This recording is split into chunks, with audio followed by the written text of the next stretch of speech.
Actually நல்லா போயிட்டுருந்த பிளானில் எப்பயாவது சர்க்கிள் வரும் அந்த மாதிரி தான் எனக்கு இருந்தது. ஆனால்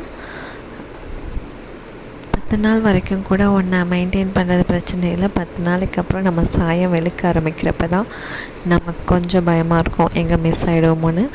ஆனால் கரெக்டாக இழுத்து பிடிச்சோம் அப்படின்னா நிச்சயமாக நம்ம கோல் நோக்கி போவோம். கொஞ்சம் கான்ஷியஸ்னஸ் வேணும், எது தேவை எது தேவையில்லைன்ற ஒரு கிளியரான மைண்ட் செட் வேணும். ஸோ அதெல்லாம் இருந்துட்டால் நிச்சயமாக கொஞ்சம் நம்ம பாதையிலேருந்து தவறினாலும் டக்குன்னு ட்ராக்குக்கு வந்துடலாம். அதுதான் இன்றைக்கி நான் கற்றுட்டேன்.